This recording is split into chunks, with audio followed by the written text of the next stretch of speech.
So what is the real reason for the New York Mets being in the difficult situation that they're in right now? Is it a player? Is it all the players, the manager, the general manager, and also the New York Jets reported a training camp today? What are the biggest position battles that I'm going to be watching out for? I've also got some thoughts on Denzel Mims. Plus, we may have some trivia at the end of the show. All that and a whole lot more tonight on Wednesday Night Live with WA2K99.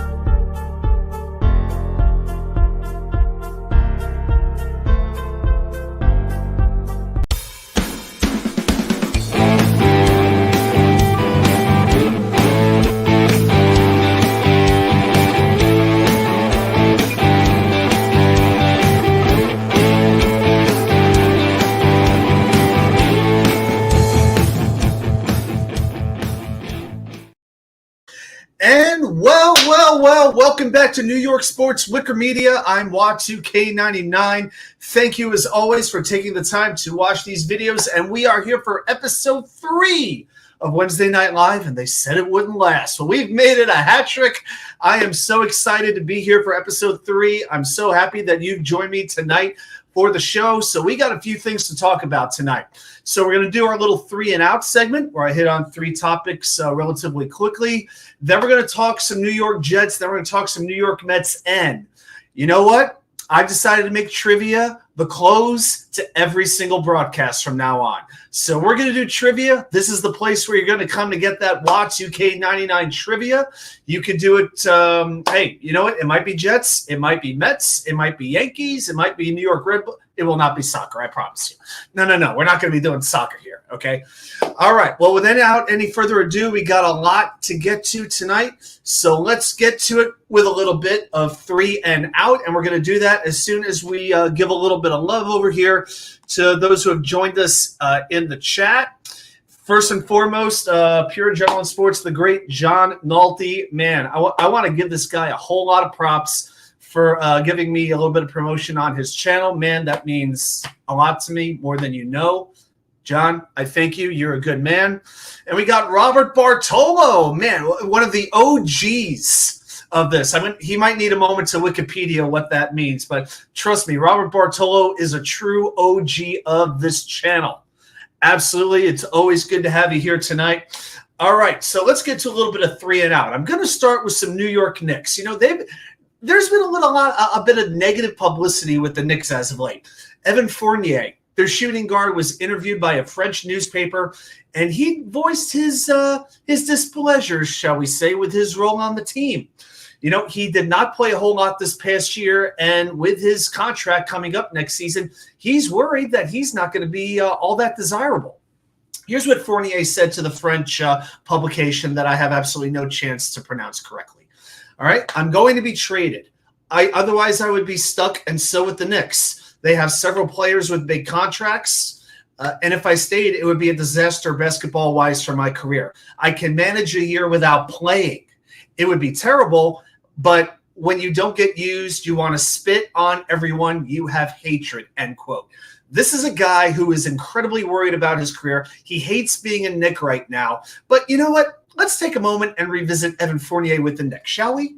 So Evan signed a 4-year, $73 million deal with the Knicks prior to 2021-2022. So the Knicks had just finished as the number 4 seed in the Eastern Conference, but one of their biggest needs was an outside shooter, and they signed the veteran in Fournier to help solve that woe that they had. But his career has been an abject failure. His first season with the team, he underperformed.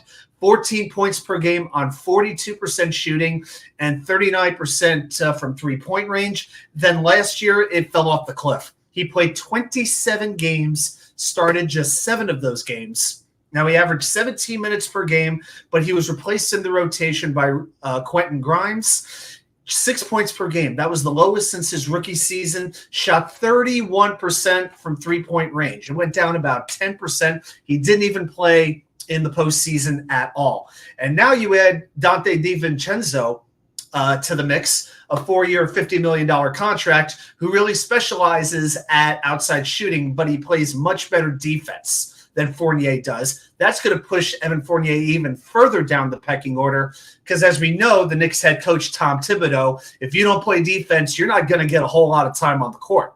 Okay, now the Knicks owe Fournier $19 million almost for next year, and that's the final year of his contract. So I understand him being frustrated that he wants out, but here's the deal, Evan. Maybe if you shot the ball a little bit better those 2 years with the Knicks, this wouldn't even be an issue right now, and the Knicks wouldn't have had to sign DiVincenzo. Okay, and one other person I want to talk about, that's Draymond Green from the Warriors. He interviewed Trae Young on his podcast, okay? And we're going to give a quick shout-out to another OG. We've got Grandizer here. You know, work's a little crazy. Dinner was good. I made some pulled pork. I made a 9-pound pork butt last week. So I was finishing off some of that pulled pork, some cinnamon applesauce, a good corn muffin. Don't need much more than that. Arnold Palmer to drink.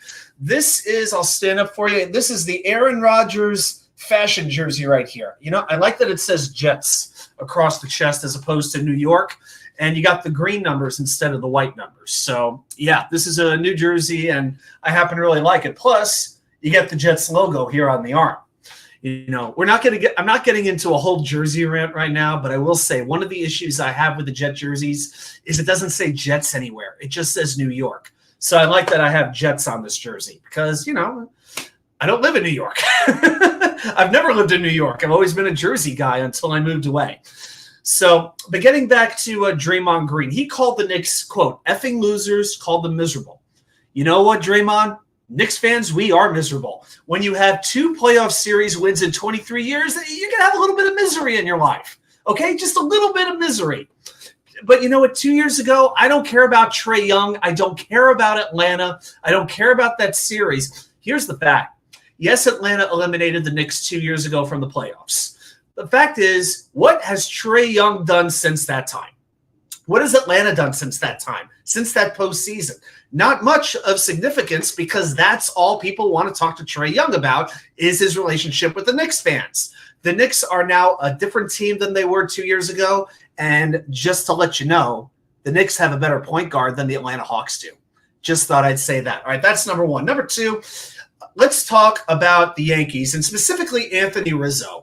You know, I've seen Rizzo rise when I was living in Chicago with the Cubs, saw them make it to the NLCS in 15, win the World Series in 16, and break the curse. I can't believe how far he's fallen off. Yes, Grandizer, thank you for hitting the like button. Guys, please hit the like. We want to get this show to as many people as possible. I can't do it on my own, so any support, you know I appreciate it. So Rizzo was hitting 283 and had a 374 on-base percentage in April. Was doing really well. He got his average up to 327 in May. And this is at 33 years old. So Rizzo has always been a professional, and I thought it was a very smart move for the Yankees to bring him back. But since June happened, he has fallen off a cliff. Okay, he has not. It's July 19th that we're doing this. The last time Anthony Rizzo hit a home run was May 20th. It's been over 40 games. It's been over 165 plate appearances. This year, he hit 11 home runs in 46 games. All right, 11 and 46 through May 20th. 8 days later, he collides with Fernando Tatis of the Padres on a pickoff play at first base. That knocked him out for 3 games with a stiff neck. Well, he comes back since June 2nd. Listen to this. He's hitting 156, a 470 on-base plus slugging. I mean, there's not even a Met who's in the 500s. That's how bad that is. 31 strikeouts over, I think, 36 games. The last multi-hit game Rizzo had was June 23rd. Now, on the defensive side, he's playing well. He's had his best year since 2020, 994 fielding percentage, very, very good. But with the Yankees missing Anthony Rizzo from the lineup right now, the Yankees need Rizzo to be more than Doug Mankiewicz, as in a defensive specialist at first base. They need him to slug, and it is absolutely not happening right now. I can see Stanton falling off because he gets hurt so much, but it is very surprising to me that Rizzo is just falling off the cliff the way he has from mid-May into the beginning of June.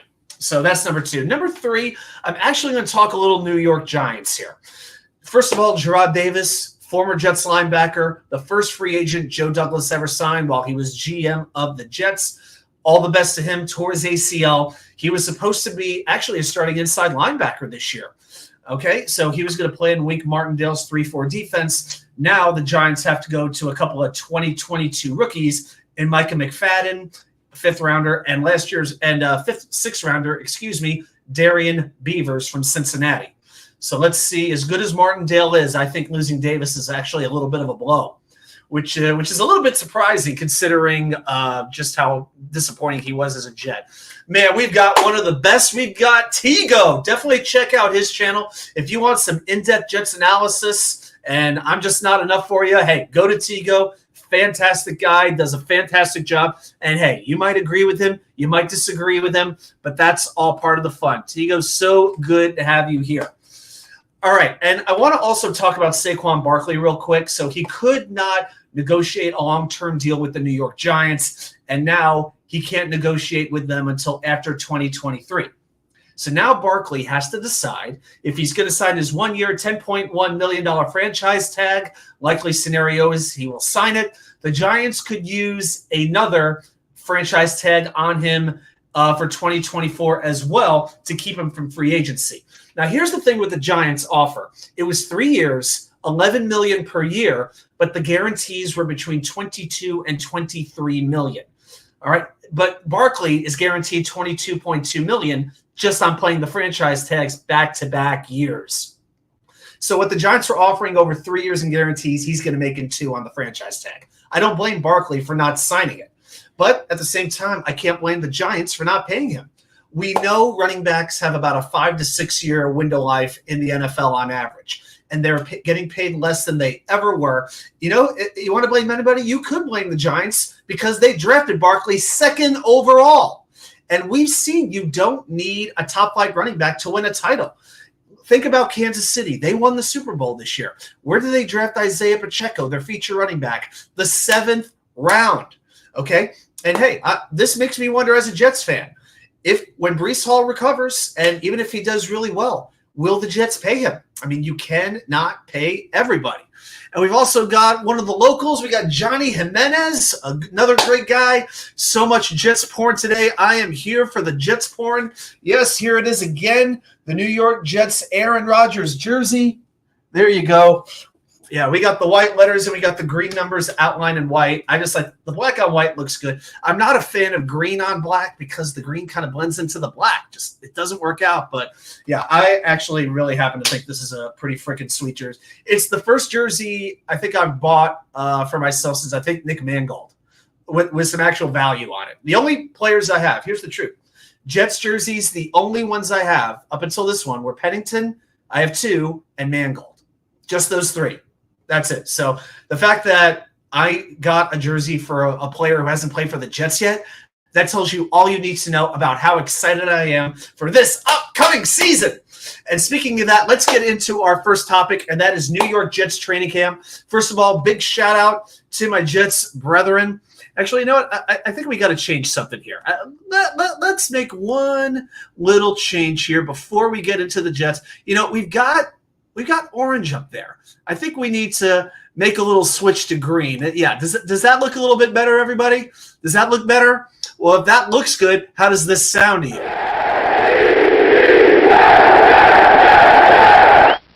Oh, I'm here for it, and I want to give the New York Jets fans all the props in the world, selling out 4 practices in 3 minutes. The Jets are officially trendier than Taylor Swift concerts. Oh, I love this. Now, I've got 6 position battles that I've got my eye on. I'm going to run through these relatively quickly here. Now, the first one is offensive tackle. Where is this all going to fit? Now, Mekhi Becton has reported supposedly he's in as good shape as he's been in years, under 340 pounds. You know, Rich Cimini says he could see Becton making a run at left tackle. Now, we know Rich likes to stir it up a little bit, reporting for the Jets, so you never really know. But, I mean, we talked about it last week. I really felt that Dwayne Brown was going to be the left tackle because he's only played left tackle really over the course of his career. So, to me, Becton is going to absolutely have to overrun Brown if he is going to take that left tackle job. But if Becton plays well enough and the Jets do bring him back, then the left tackle is his for the taking. So it's going to be fascinating to see how that works out. Also, I want to see the development of these kids, Max Mitchell and Carter Warren, this year's draft pick. I still think Warren was drafted as Becton insurance in case it doesn't work out. I think the idea of Carter Warren is to redshirt him all year, let him develop, and hopefully he doesn't see the field. And then you got Billy Turner as a backup swing tackle. If absolute worst comes to worst, you could still put Elijah Vera Tucker at tackle. And I got to be honest, I could see them putting Aviati at tackle before I could see them putting a Carter Warren or a Max Mitchell if they're not confident with them. So offensive tackle is one. Number two is probably the marquee one. That's the center battle between Joe Tippmann, the rookie from Wisconsin, the new king of the mullet, and Connor McGovern. I want to see how that shakes out. Slot wide receiver is number three. Now, this is going to tell me a lot about Nathaniel Hackett, the Jets offensive coordinator. We know Garrett Wilson's on the outside. That's a given. But then the Jets have a lot of pieces at wide receiver here. You sign McCole Hardeman from Kansas City, who not only replaces Berrios, but I think he's actually better. You still got Corey Davis. You brought in Alan Lazard. You've got Randall Cobb, as a matter of fact. So to me, where is this going to line up? Now, I was all in favor of Corey Davis playing some reps in the slot. I like the idea of him using his size to overpower, the smaller cornerbacks. But when he was matched up, by Jones in New England, by Surtain in Denver, his numbers started to slump a little bit. And we have the one and only Rivka, one of the absolute best. She does her research. I talk about doing research. I love doing stats. She finds stats that haven't even been invented yet. Definitely check out Rivka at Jets X Factor. You will absolutely not be sorry that you did. Rivka's absolutely fantastic. Hey, like with Tigo, sometimes we agree, sometimes we disagree, but we learn from each other, and I love it. We also got Jet Pat here. Man, we got some first-time participators in the chat tonight. This is awesome, guys. I'm so glad you're here. Hey, just remember, we're doing Jets right now. Then we're going to flip over to the Mets. I did some research on a topic that I don't think you would have seen anyplace else, folks, and we will be doing trivia at the end of the night around 10 p.m. You'll definitely want to stay tuned for it. So Rivka thinks that Lazard is going to be the default slot receiver. I like the idea because he's good at running cross routes, but they might switch it up a lot.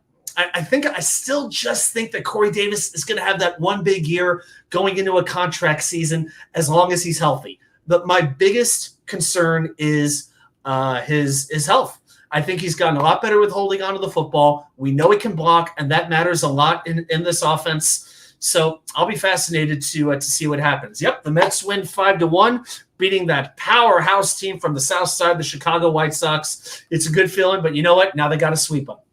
No way around it. And I will give Justin Verlander a whole lot of credit for pitching 7 excellent innings, 7 one-run innings. Good job, JV. So I'm feeling very good about that. I also want to talk about tight end. This is a tricky one for me because it's really difficult to figure out not only who's going to make the roster, but how many are going to make the roster. I could see a lot of scenarios where the Jets they can make 3, 4, or 5 on this roster, and I'm not kidding. Okay, now here's the thing: you've got Ty Conklin, you've got CJ Uzama. They're healthy, they're on the roster, no way around it. Then you have Kenny Yeboah on special teams, and I still think Kenny Yeboah could have a chance to make this roster. I think he's really, really being overlooked. I still think Yeboah could have a role. Jeremy Ruckert, though, I'm very excited to see what Ruckert can do. We know he can run block. He was blocking beautifully in that Miami game. And we know Aaron Rodgers loves to throw to tight ends. More on that in a minute. And then you also have Zach Kuntz from ODU. Now, as the representative of the Virginia Jets fans, Johnny knows this. We go to the ODU football games. We love Zach Kuntz. He is our guy, and we are so freaking happy that he is going to be a New York Jet. But he's a great athlete. Is he a great tight end? Huge, huge difference. Rivka, I think I agree with this. My guess right now is Kuntz is going to be stashed away on the practice squad, and I would be good with that. But Johnny thinks that Kenny Yeboah is the odd man out. So That's the thing. We don't know how many it's going to be. 4 would seem to make sense, but let me tell you a little something about the tight ends, okay? Last year, if we talk about first down plays, the Jets were 4th in running the 12 formation. So they ran the 2 tight end formation 32% of the time on first down. That's the 4th most in the NFL. Now, you might say, well, but Adam, what about Aaron Rodgers in Green Bay? This is a whole new offense. Yeah, Aaron Rodgers in Green Bay, they ran a 12 formation 37% of the time. That was 3rd in the NFL. And then you say, well, wait a minute. Nathaniel Hackett was in Denver. What about the Broncos? Yeah, the Broncos used it 39% of the time, 2nd in the league. And if you're wondering, Seattle was 1st in 40%. Okay, so the whole point of this is the tight end matters. Whether you look at the Jets last year, Green Bay last year, or Denver last year, this offense, the tight ends matter. I can't imagine a scenario where 4 tight ends don't make this roster, but it's going to be fascinating to watch that battle. Now, number 5 for me is the defensive tackle aside from Quinnen Williams. Okay, there's a whole lot of variety here. Now, Sheldon Rankins had the bulk of the snaps last year. He has now left. He's in, he went over to Houston. But he could play the run or the pass pretty well. What the Jets have right now are guys who specialize in either the run or the pass. Rivka's asking about the over the tight end for Nick Bawden. I love me some Nick Bawden. Has a pretty good-looking wife, too. I think he has a chance, but I wonder if he would get that spot, like maybe instead of a running back, possibly. Maybe, what about this for an idea? I think Michael Carter's roster spot is very tenuous. What if the Jets rolled with Breece Hall, Bam Knight, Israel Abanikanda, and Nick Bawden, and let Michael Carter go? It's just a thought. It's another way that they could do it. I was really disappointed that Bawden got hurt last year. I thought he would have really helped that run game, especially as AVT went down. So I really hope I would love to see Bawden get a chance. Absolutely do. So with the defensive tackles, they signed Quentin Jefferson from Seattle. Very good pass rushing defensive tackle. They also signed Al Woods from Seattle. Excellent run-stopping defensive tackle. Cimini and Rosenblatt said Carter is going to be the starting running back. To which I say, it's July 19th. There's a whole long way to go. Let's see how practice goes. Let's see who gets the time in the preseason games. You know what? Maybe they said that just to inspire a little bit of confidence in Carter. Maybe they want to build up. Maybe they want to feel like he has something to work for. Or maybe they're trying to give that to Breece Hall. They're basically telling Breece, hey, you may have been great last year, but you've got to get healthy. And until you're healthy, we are not going to anoint you as the starting running back. Okay, so you have those 2 defensive tackles and Jefferson and Woods brought in. You brought back Solomon Thomas. To me, I don't want him any more than like the 4th defensive tackle. But, you could move John Franklin Myers inside, and you could move Michael Clemens inside. Michael Clemens, by the way, did you see that picture of him today walking in? Shirtless, washboard abs, looked like a barbed wire baseball bat. He was channeling his inner Mick Foley today. Bang, bang. Oh my gosh. I don't know if I'm going to be watching Hard Knocks. I don't have HBO, but I would love to see if Michael Clemens gets featured. The whole country will either fall in love with him and get terrified of him at the same time. Just to hear his voice, to see the Michael Clemens stare. Oh my goodness. So I am excited about the idea of Clemens moving inside a little bit. And I think with the Jets drafting Will McDonald, that was a part of the whole idea, is that Clemens could move inside because the Jets are so deep at defensive end. So let's see how that breaks down, who the Jets use on first down, second down, and so on. It's going to be interesting to see how they utilize those defensive tackles. And remember, Quinnen is probably only going to be on the field about 2/3 of the time. We all know as Jets fans, they rotate these defensive tackles and defensive linemen constantly. So that 33% of the time when you don't have Quinnen on the field, what is Robert Saleh and what is Jeff Ulbrich going to do? I'm fascinated to see this. And number 6 is the 3rd linebacker role. Now, the Jets use the base defense, which means 3 linebackers, on 29% of their defensive snaps last season, one of the highest in the league. But what are they going to do with the 3rd linebacker behind C.J. Mosley and Quincy Williams? Quan Alexander, still out there as a free agent. No one has signed him as of now. Now, I love Jamian Sherwood. I'm a big fan of Jamian Sherwood, 2021 5th-round pick. But he played only 21 defensive snaps last season and had a lot of tackles. I think he had 15, 16 tackles. So he has a way of finding the ball. I'm encouraged by that. Then you have Hamza Nasruddin, chosen in the same draft. He played only 7 snaps.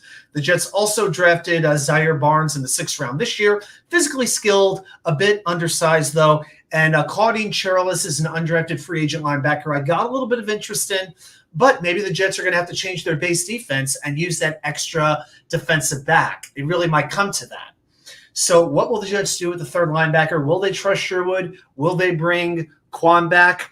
Rivka says, I'm not thrilled about this, but I think they're prepared to roll with Sherwood at the will linebacker and Amos Whitehead as the safeties. There's going to be coverage issues.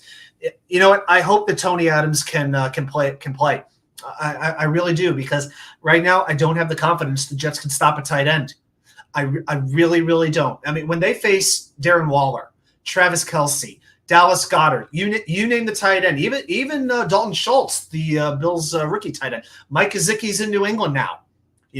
Are the Jets going to have the tools to stop that tight end? Or do you put maybe Sauce or Reed? Do you actually put one of them on a tight end? That is probably my biggest question about the defense going into the season, and why I don't think I'm ready to anoint them just yet. Johnny says Zaire is going to be a stud. Hey, that remains to be seen, but wouldn't we sign up for that? Oh, and I do want to give a few thoughts really quickly on the Denzel Mims situation. So here's my thoughts. And I know there's certain content providers out there who will back Denzel Mims no matter what. Whenever Mims gets criticism, they're not too happy about it. Here's the thing. It didn't work out with multiple coaching staffs. It did not work out with multiple quarterbacks. Denzel Mims played 82% of the offensive snaps his first year. He has never in his 3 years scored a touchdown. He has a 45% catch, which means he's caught 45% of his targets. That's it. 42 catches on 92 targets. For somebody 6'3" tall, that's not acceptable.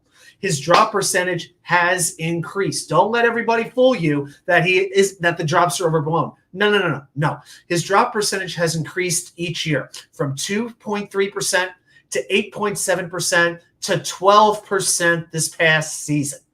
So the news came out today that if the Jets can't find a trade partner for him, they're going to release him probably this week and let him get a fresh start someplace else.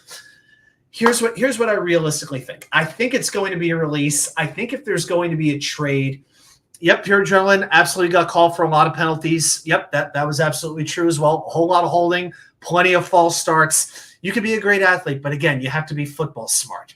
And Mims has never shown he could do that. Do I think the Jets are being babies about the Hard Knocks show?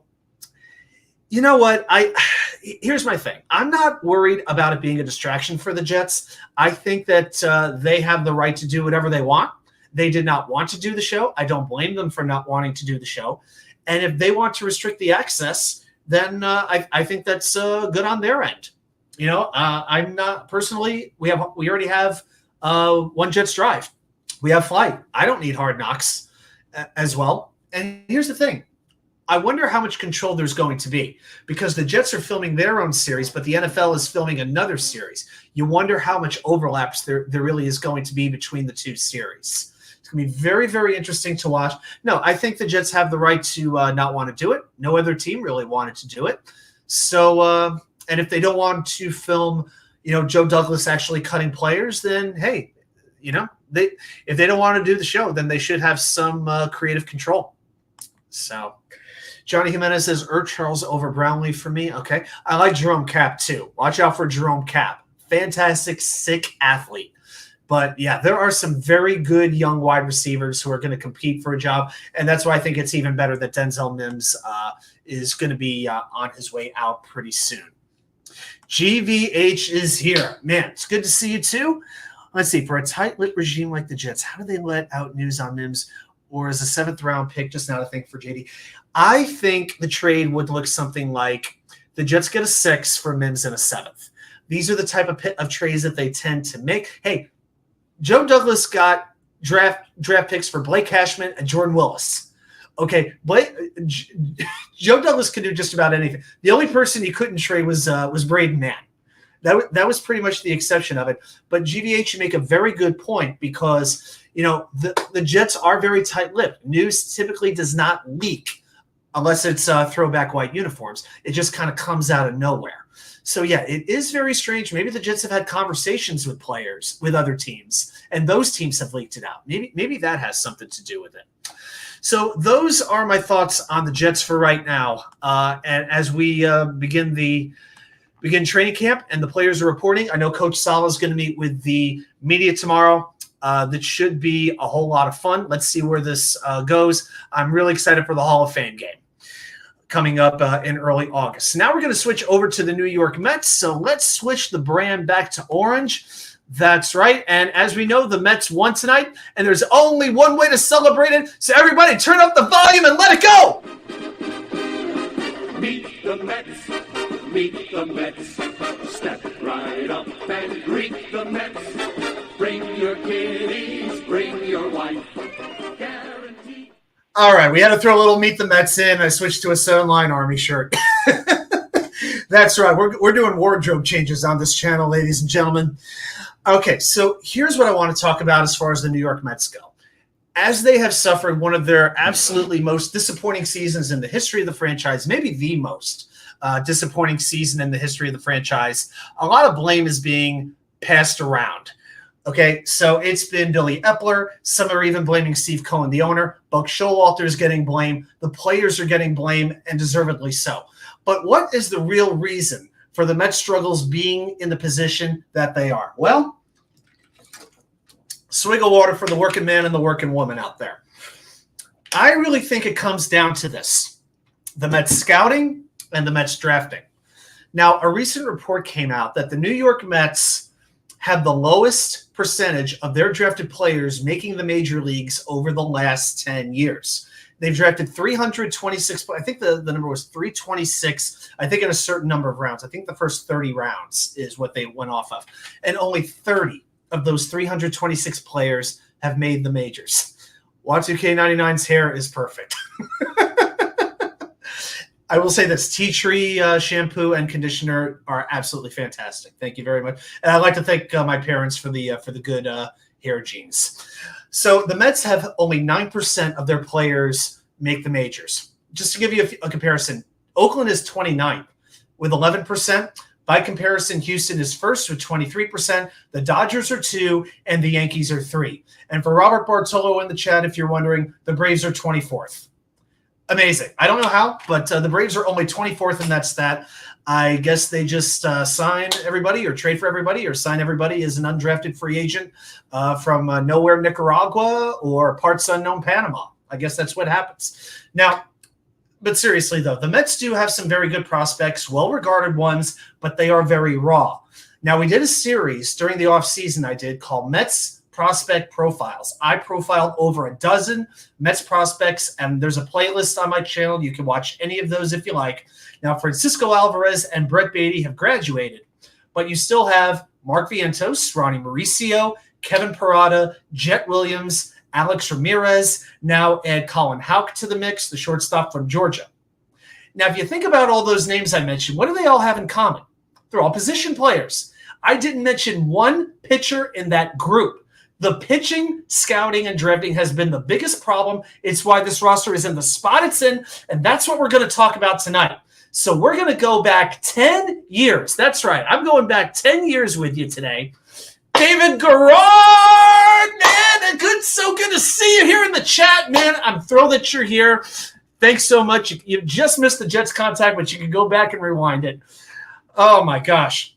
So we're going to talk about who the Mets have drafted pitching-wise over the last 10 years, how many pitchers they drafted, how many made the majors, how many made the majors as Mets, and we'll also acknowledge the high picks who didn't work out, the busts. Oh, and there are 2 pitchers the Mets drafted in the last 10 years who are all-stars and not with the team. Who are those pitchers? Not Zach Wheeler. They traded for him.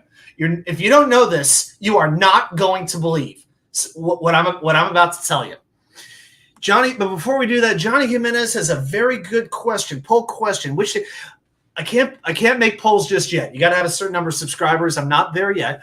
Which team makes you drink more, the Rangers, Mets, Knicks, or Jets? Johnny, the simple question is, what month is it? If it's July through September, it is most definitely the Mets. Yeah, if it's the fall, it's probably the Jets. Here's the thing. The Knicks have been so irrelevant for so long, even though they're getting better now, that I was just numb to the Knicks. That's what it really came to. I don't know. I tend to drink a little bit more during hockey season than I do baseball season. I don't know what that is, but yeah, give me a couple of Nathan's pretzel dogs with brown mustard and maybe a Budweiser. I'm a happy guy. I have one of those Nathan's pretzel dogs. It smells like Madison Square Garden. You just gotta love it, man. All right, so we're going to talk about the Mets draft history. So first, I'm going to start with 2013. Now, out of their top 40 picks, I'm basically going with 40 picks to keep it simple. 7 made the majors, okay, including Dominic Smith, Luis Guillorme, Jeff McNeil. So some good position players came from there. They drafted 24 pitchers in 2013. 4 of them made the majors, and only 2 of them pitched as Mets. So 2 of the 24 became New York Mets. Those pitchers were Tyler Bachelor, drafted in the 11th round. He pitched 52 innings over 2 years, and then he was off to the Independents. And Kevin McGowan, drafted in the 13th round, pitched 8 major league innings, had a 5.18 ERA, and was never heard from again. Now, another pitcher they drafted was Anthony Kay in the 29th round. He was traded to Toronto for Marcus Stroman. He's made the majors, but his career is not exactly working out all that well. But then you had a couple of busts. In the 2nd round, Andrew Church. 3rd round, Casey Meisner. 8th round, Ricky Knapp. None of those guys got past AAA. Okay, so that's 2013. And I will be giving you the totals of everything after the end. So don't write anything down. All right, 2014, of their 40 draft picks, only 2 made the majors, one of which was Michael Conforto. They drafted 22 pitchers, and only 1 made the majors, Brad Wick. That's Weick, drafted in the 7th round. He never pitched as a New York Met. So 22 pitchers, 1 made the majors, and none made it as a New York Met. Their highest drafted pitcher was Josh Prevost, 5th round. He's been out of baseball since 2018. 2015, let's keep going. 40 draft picks, 6 made the major leagues, including Thomas Szapucki, Patrick Mazeika, P.J. Conlon. Not exactly marquee names. The Mets drafted 27 pitchers, 4 made the majors, and 3 pitched as Mets. So he had Szapucki, who I think had a few outings with the Mets before he was traded to San Francisco in that just wonderful J.D. Davis for Darren Ruff trade. GVH, this is going to be a sad list. Dude, this will make you all drink. This will make you drink. As I did the research, I felt tears coming down. Oh my gosh, I felt my heart sinking year by year by damn year. 27 pitchers drafted in 2015. 4 made the majors, 3 pitched as Mets. So you had Szapucki, who went to San Francisco in that just disgusting Darren Ruff trade. P.J. Conlon had a few outings in the majors in 2018. That was it for him. You had Jeff Hartlieb, who was in the majors for 3 years as reliever with the Pirates and the Mets. He's now in the Marlins organization. But. In 2015, there was one other pitcher the Mets drafted who made the major leagues. He was drafted in the 26th round, so very, very late. He did not sign with the New York Mets. He chose to play college baseball at the University of South Florida. Now, chat, I'm looking at the chat right now. Got my phone down here. I'm looking at the chat. Anybody know who this pitcher was that the Mets drafted without looking it up? Anybody want to throw a guess out there who this just random pitcher was who went to the University of South Florida? I got a while. I'm gonna wait for a couple of guesses. Come on, Johnny, David, Robert, Arkansas. I know you're here too. Johnny Jimenez asks if it was Steven Matz. It was not Steven Matz. This guy did not sign with the New York Mets. Last year, here's what I'll tell you. He led the American League in ERA, WHIP, strikeouts, and he's been an all-star twice. It was Shane McClanahan. The New York Mets drafted Shane McClanahan in 2015. Can you believe? I did not know this until I was doing the research. I was figuring it was another guy with the same name. 2015, John Nolte. 2015, the Mets drafted Shane McClanahan, and they couldn't sign him to a contract. It's like when the Mets had Roger Clemens just ready to go. They could have had Gooden and Clemens. They could have drafted both, and it didn't happen. Can you? If the Mets had Shane McClanahan, oh my God! Oh, and they had a bus named Max Wotel. He never got past freaking single A baseball. I'm sorry, John Post. I said nothing. I'm so sorry. That's right, John Post. I apologize. I'm just on a roll right now. Okay, 2016. If that didn't hurt, this one's going to hurt too. Okay, so you had with the 40 draft picks, 5 made the major leagues, including Pete Alonso. Fantastic draft pick. So they drafted 22 pitchers. 4 made the major leagues, and 1 made it as a New York Met. That New York Met was Colin Holderman. Pretty good pitcher for the Mets in the limited time that he was with the Orange and Blue, and he was traded for. You know who he was traded for? Daniel frickin' let me take every fastball down the middle, Vogelback.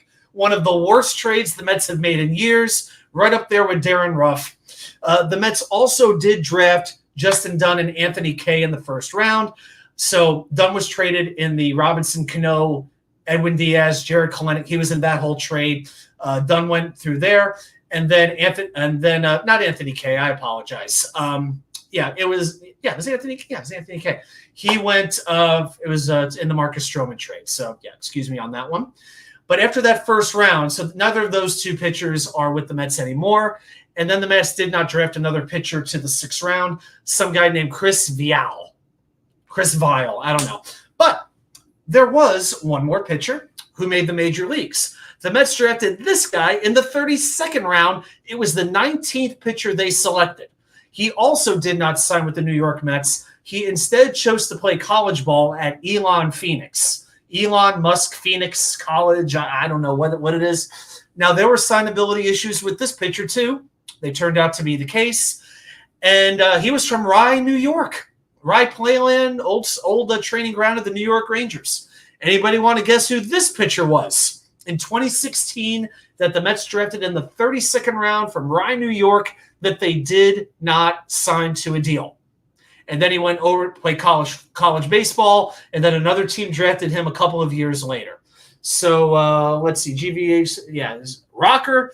It was not Kumar Rocker. The Mets drafted Kumar Rocker a couple of years later in the first round. This guy was drafted in the 32nd round in 2016. Yeah, I want to see. Let's see 1 or 2 more guesses here. Let's see we got some smart fans here between John Post, between David Garrard. I know somebody else has it. Throw out a picture. Come on, somebody throw out a picture. I'll give you. We're at the 42-minute mark. I'll give you 15 seconds. 14, 12, 11, 10. Johnny Jimenez. Yep, he's out. Ugh, LOL. Yeah. There was somebody here who would use the encyclopedia like he used to do back in the day. I'm sure he would have come up with the answer.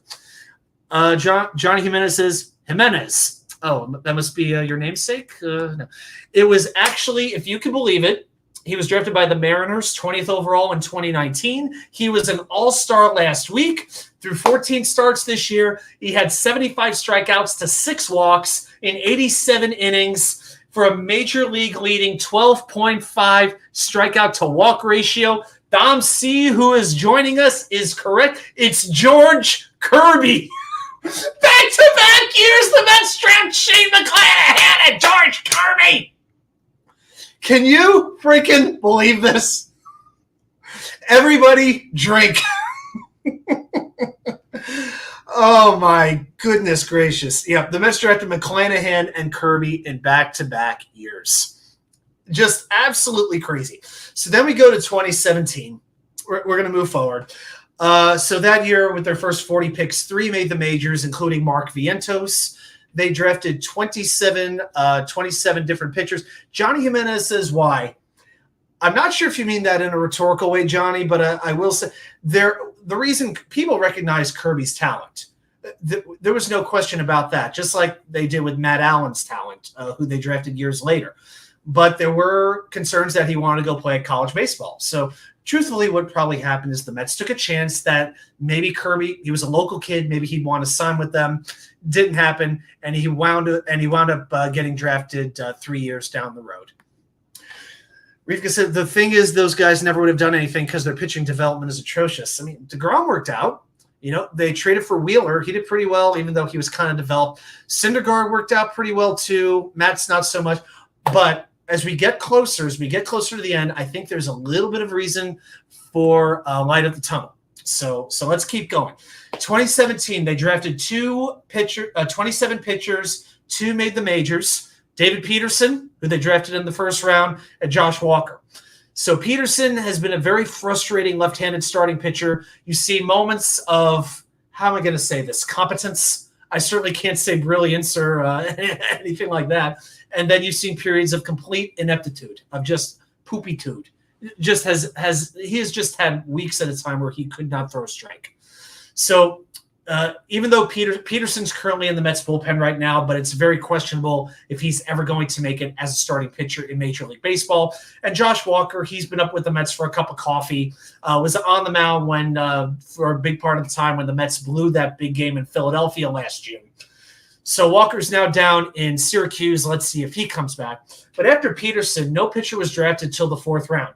They took immortals like Tony DeBrell in the 4th, Matt Winokur in the 5th. Yuck. And then we go to 2018. All right. And we're going to do a couple more years of this. I'm not going to go all the way to this year, but that year with their first 40 picks, 4 made the majors, including Jared Kelenic. We know that the Mets traded him to Seattle. They drafted 19 pitchers. 3 of them made the majors. 2 of them pitched as New York Mets. Now, the one who made the majors who didn't pitch with the Mets was Simeon Woods Richardson, which was the other pitcher traded for Marcus Stroman. He's now with the Twins organization, so he's kind of been moving around a little bit. Then in the 8th round, you drafted Tyler McGill. Ooh, well, he gave us one good month last season. Man, he's been in Syracuse, and he's been getting hit hard. Tyler McGill really needs to find himself, and he's like 28 years old right now. The odds are getting very questionable he's ever going to find it. He's been at best a back of the rotation starter. And do we have breaking news here that Denzel Mims has been traded to the Detroit Lions? Let's see here. Let's go to Twitter real quick. We may have to hold off on this draft thing for a little bit here, huh? If this is legitimate news. So what Brian Costello is saying, so this is interesting. Connor Hughes is saying that the Jets are trading Mims to the Lions. Brian Costello says that they're talking, but the deal is not done yet. So Connor says yes, Cos says no. All right, so I'm going to keep my notifications on down here, and I'm going to keep watching. As soon as we have more information, we are definitely going to check that out. I can't wait to see. We might need to stay on for a little bit. I don't think anybody will mind. And see exactly what happens here. But so the other pitcher the Mets drafted was Bryce Montes de Oca in the 9th round. Currently their 21st prospect, but right now out with Tommy John surgery. Okay, so we'll see what happens. They drafted a couple of busts in the 4th and 5th round in Adam Hill and Riley Gilliam. We'll do 3 more years real quick. So 2019, yuck. 2019 stinks. 2019, 1 player's made the majors. That was Brett Beatty, who's been turning it on this week. Home runs back-to-back nights. I like it. Mets drafted 19 pitchers. None have made the majors. They drafted Josh Wolf in the 2nd round. He was traded for Francisco Lindor. Okay. They drafted Matt Allen in the 3rd round. You wonder if he's ever going to play again. He's had so many elbow problems. Currently shelved with Tommy John surgery. Really, really scary. Nate Jones was the next pitcher drafted in the 5th round. None of these guys have even made it to AA yet. So these pitchers have been absolutely brutal. Brett Beatty looks to be the only saving grace from that particular draft class. Yeah, I got my notifications on for Twitter. So, we'll definitely see. I hope some terms come out here. But again, Connor Hughes says the deal is done. Brian Costello says it is not done, but they're talking. So we'll see what happens. Okay, 2020 was an abbreviated draft because of COVID. Mets had 6 picks that year. No one has made the majors, but they did trade Pete Crow Armstrong in the trade to the Cubs for Javier Baez and Trevor Williams. He is now the Cubs' top prospect. they drafted 2 pitchers, and neither has made the majors. So one was JT Ginn. He was traded to Oakland for Chris Bassett. He's now in their AA affiliate, ranked 13th in the A system. And then Eric Orrs, who I've done actually 2 different videos on because I've seen him pitch for Syracuse, has a really good splitter, but unfortunately, he's had a bad season, 6.23 ERA. Yeah, I really had some hope that Orrs, who I believe is a cancer survivor, was going to make it. But this season has just been a real disappointment for Eric Orrs. So, yeah, let's see. It is – oh, my God. I aced it. I aced this trade, baby. I aced it. Ian Rappaport, we got the news. It is a conditional 6th-rounder for the Jets' 7th-rounder in 2025. I said it. Jets get a 6 for Mims and a 7. Now, what we have to find out are the conditions that make it a 6. So is this a 7th that can become a 6? Is it a 6 this year versus next year? But yes, indeed, it has happened. Wow. And of course, and then of course you get the clowns on Twitter. Lions won. Mims is the best receiver on their team. Well, okay, that sounds good. So the only thing we got to find out are the conditions of this 6th-round pick going to the Jets. We get to have breaking news on Wednesday Night Live. This is so freaking awesome. Wow. So, hey, with Jameson Williams, suspended for gambling, as Grandizer's pointing out in the chat, yeah, he's exactly right. The Lions could use a little bit more help at receiver. And, hey, I got no ill will against Mims. No reason to. For the most part, he kept his mouth shut. He had a good attitude. We don't know all the details why it didn't quite work out, but I felt this was the type of trade that would make sense in exchange of draft picks. This is what Joe Douglas does, and that's exactly what seems to have happened. Okay. All right, let's go to David Garrard here. And I'm going to give you one more draft year, but I want to get into some of your comments, and we will do some trivia in a couple of minutes. Who was the worst Met, Javier or Yoenis? I'd say Yoenis because we paid him, but Yoenis went on one of the greatest runs of all time in 2015, David. And he was okay in 2016 on that 1-year deal. It was from 2017 on that it was a complete disaster with the wild boar and everything else that went on. But without Yoenis Cespedes, the Mets do not win that division in 2015. They're not beating Washington out. Just think about it. The 2015 Mets at one time had Eric Campbell and John Mayberry Jr. batting 3rd and 4th. This was real life. The Mets needed a slugger, and even though I'm not the biggest Sandy Alderson fan, I give them all the credit in the world for going out and making a trade they absolutely had to make. So, Baez cost them Pete Crow Armstrong, and I think that might come back to bite them a little bit. But no, I didn't like Baez because I've never been a big fan of his attitude. Hey, Detroit signed them, and I think they're dealing with a whole lot of buyer's remorse. That's my opinion. Let's go back on to I'm going to go back onto Twitter here. Samini says it's not done yet, not finalized just yet. Connor, so yeah.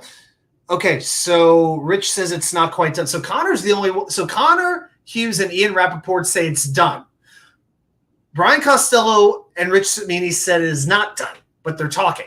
So you got like these two sides facing off here. Maybe we need to have a little point-counterpoint debate with these 4 guys, and maybe the truth is somewhere in the middle. All right, well, let's finish off the draft exercise, and we'll stay on for a couple minutes to see if we get some more news with this Denzel Mims trade that seems to have broken. Rivka, you're exactly right. The Mets never would have made the playoffs. No, they would not have beat the Dodgers. They would not have beat the Cubs. So, hey, I consider the trade well worth it. And it was for Luis Cessa and Michael Fulmer.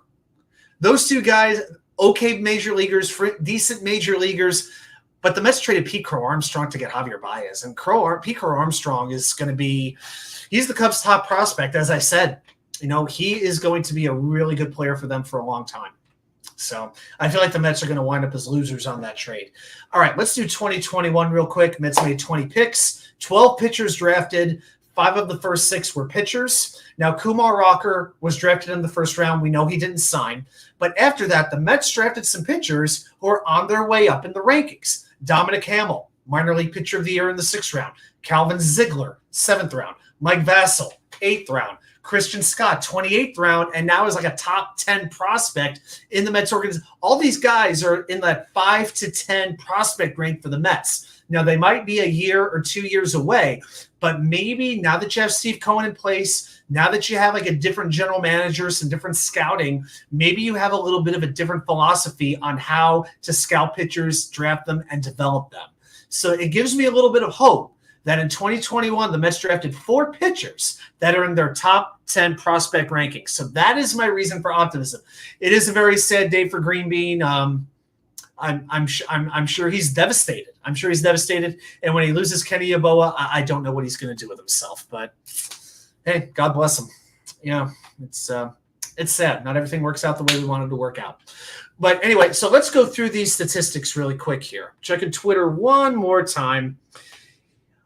Okay, so Mike Garafolo, he's also confirming the trade. Okay, it'll be a pick swap for the Jets and Lions in 2025 once the deal is done. So 2 years from now is when it's going to happen. Detroit will send a conditional 6th-rounder in exchange for a 7th-rounder.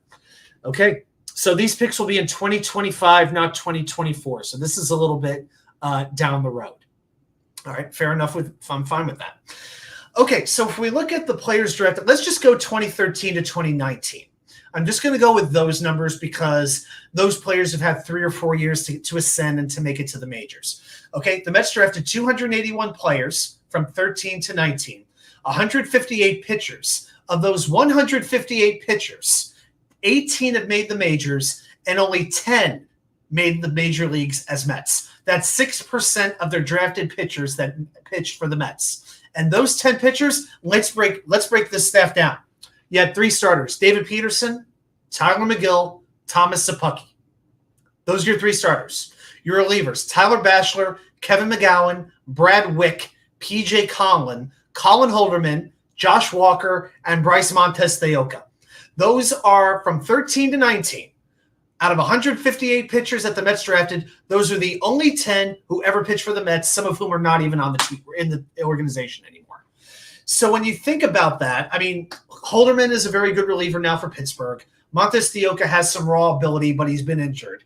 Outside of that, you basically have fringe pitchers fringe pitchers and busts, fringe pitchers and disasters. So this is why the Mets had to sign Max Scherzer. This is why the Mets had to sign Justin Verlander when Jacob deGrom left. This is why they wanted Carlos Carrasco in the Francisco Lindor trade. This is why they had to sign Kodai Senga for 5 years, much as I like him. This is also why they signed relievers like David Robertson, Adam Ottavino, traded for A.J. Ramos years ago. You remember that trade? Addison Reed years before that. Tyler Clippard years before that. Bringing J. Reese Familia back. Okay, because the Mets scouted and drafted their pitching as poorly as they did for as long as they did, they've had to tie up a whole lot of their money in these $40 million pitchers, these $20 million pitchers who are old and getting injured. And that is a big reason why the Mets have been as disappointing this season as they've been. It all goes back to the scouting and drafting. And that's why with baseball, more than any other sport, you have to take a couple of years to really figure out what your draft class is. So I hope you enjoyed that exercise. I put some time and research into it. I hope you really enjoyed it. But it's 9:58. Before we get out of here, we're going to do some Mets trivia. Okay? I'm going to give you a Mets trivia question. I'm going to give you maybe about two or 3 minutes to see if you can get the answer correct, because we do try to get out of here pretty close to 10 p.m. So your trivia question tonight is this: what Mets reliever holds the team record for most appearances in a single season? So what New York Mets pitcher holds the team record for most appearances in a single season? All right, guys, I'm looking at the comments right now, and let's see what you have to say. So it's a Mets reliever who's somewhere in the 60-year history of this franchise set the team record for most appearances in a season. I'll even tell you the number. It was 92 appearances. So you can pretty much guess it was not in the 1960s. I know there's still a few of you left in the chat, guys. Let's see. All right. John Post has a. Let's see. Let's see if we got the chat going here. Here we go. Turk Wendell. No, it was not Turk Wendell. Let's see. It's 9:59. I'll give you to the top of the hour. We'll give you about 45 seconds to throw a name out there. Rivka, I know you're here. Johnny, you're here. By the way, I definitely want to thank everybody for showing up tonight for the show. This has been a whole lot of fun to talk some Jets, talk some Mets, even touching on the Giants, the Yankees, and whatnot. I will be doing a video that'll be up tomorrow. It'll be 5 under the radar signings in the AFC East. So with all the big moves that were made, like, was it Jalen Ramsey going to the Dolphins, things like that. There have been some under the radar signings. And tomorrow there's going to be a video out on my channel. I'm counting down 5 to 1, the top 5 under the radar signings that AFC East teams made, leaving the Jets aside. So definitely check that out. All right, guys. Turk Wendell was the only guest I've seen. Let's see. Anybody else want to throw a guess out there real quick? I'm gonna give you 15 seconds here. Okay. Robert Bartolo, if you're still around, I know you can come up with a random reliever. 10, 9, 8, 7, 6, 5, 4, 3, 2, 1. Robert, thank you very much for that support. I really do appreciate it, and I thank you very much for your loyalty and your support. Thank you so much. The correct answer is the late Pedro Feliciano, or as some call them, Feliciano. He had 92 appearances in 2010, and not only that, he holds first, second, and third place. He had 88 appearances in 2009, 86 appearances in 2008. So, man, Feliciano's arm got used during those 3 years. Sadly, he is no longer with us. So, well, that is your show tonight. This was Wednesday Night Live, the 3rd episode. Come back same time next week for episode 4. I might be doing that show on location, so I may not be in the wicker chair, but you're going to get the same show that you always get, and we're going to keep making them fun. We're going to keep making them exciting. And everybody, I thank you so much for joining us tonight, and I'll see you right back here from someplace other than the wicker chair. Bye, everybody.